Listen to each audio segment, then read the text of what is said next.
షర్మిల విషయంలో ఎవరో ఏదో అనుకుంటారని ఆగే పని అయితే చేయట్లేదు జగన్మోహన్ రెడ్డి. తన మధ్యవర్తిత్వ కోర్టులో కేసు కొనసాగిస్తున్నాడు. తాజాగా సరస్వతి పవర్ లిమిటెడ్తో పాటు కొన్ని ఆస్తులను ప్రేమతో చెల్లి షర్మిలకి ఇవ్వాలని నిర్ణయించి 2019 ఆగస్టు 31 అవగాహన ఒప్పందం, వాటాల బదిలీల ఒప్పందం కుదుర్చుకున్నామని, అయితే షర్మిల రాజకీయంగా వ్యక్తిగతంగా తన ప్రతిష్ట దెబ్బతీయడంతో ఈ ఒప్పందాలు అమలు చేయకూడదని నిర్ణయించుకున్నట్టు ఏపీ మాజీ ముఖ్యమంత్రి వైఎస్ జగన్ చెన్నైలోని జాతీయ కంపెనీ అప్లైట్ ట్రిబ్యునల్కి నివేదించారు. సరస్వతి పవర్ లిమిటెడ్ ఆస్తుల జప్తునికి సంబంధించిన ఎన్ఫోర్స్మెంట్ డైరెక్టరేట్ తెలంగాణ హైకోర్టులో అప్పీల్ దాఖలు చేసిందని, ఈ కేసులన్నీ పూర్తయ్యాక ఆస్తుల వాటాల బదలాయింపు అమలు చేయాలని గతంలో నిర్ణయించుకున్నట్టు చెప్పారు. చెల్లి మీద ప్రేమతో భవిష్యత్తులో ఆస్తులను బదలాయించడానికి గతంలో ఒప్పందం కుదిరిందన్నారు. ఈ ఆస్తులని తన స్వాధ్యతమని, షర్మిలకు ఎలాంటి చట్టబద్ధమైన హక్కులు లేవన్నారు.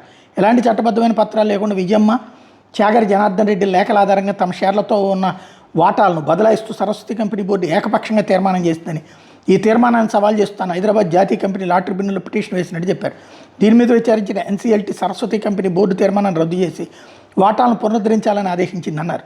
ఈ ఆదేశాల అనంతరం తన వాటా 29.88, భారతీరెడ్డి 16.30, క్లాసిక్ రియాలిటీ 4.83, విజయమ్మ వాటా 48.99% చొప్పున పునరుద్ధరించాల్సి ఉందన్నారు. దీనికి విరుద్ధంగా ఎన్సీఎల్టీ ఇచ్చిన తీర్పును సవాల్ చేస్తూ సరస్వతి పవర్ లిమిటెడ్ ఇక్కడ అప్పీల్ దాఖలు చేసిందన్నారు. ఇలా అప్పీల్ దాఖలు చేసే అర్హత సరస్వతి పవర్ లిమిటెడ్కి లేదని తెలిపారు. ఎన్సీఎల్టీ ఉత్తర్వుల వల్ల కంపెనీకి ఎలాంటి నష్టం వాటిల్లలేదన్నారు. తటస్థంగా ఉండాల్సిన సరస్వతి పవర్ కంపెనీ వైఎస్ విజయమ్మ, చాగరి జనార్దన్ రెడ్డిల తరపున వకాల్తా పుచ్చుకునేందుకు వీల్లేదన్నారు. బోర్డ్ ఆఫ్ డైరెక్టర్స్ చట్టవిరుద్ధంగా వ్యవహరించినప్పుడు వాళ్ళని సమర్థిస్తూ కంపెనీ అప్పీల్ చేయడానికి వీల్లేదన్నారు. తల్లి విజయమ్మ ట్రస్టీగా చెల్లికి వాయిదాలతో సహా కొన్ని ఆస్తులు ఇవ్వడానికి అవగాహన ఒప్పందం కుదిరిందన్నారు. కోర్టు కేసులు తేలిన తర్వాత బదలాయింపు నిమిత్తం వాటాల సర్టిఫికెట్లు కూడా ఇవ్వలేదన్నారు. వాటాల బదలాయింపును సమర్థించుకునేందుకు సరస్వతి కంపెనీ ప్రయత్నిస్తోందన్నారు.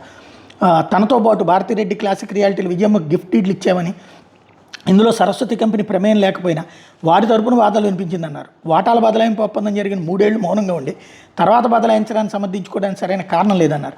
ఎన్సీఎల్టీ తీర్పు ఇచ్చిన స్టే ఉత్తర్వును తొలగించాలని ఈ సందర్భంగా జగన్ అభ్యర్థించారు.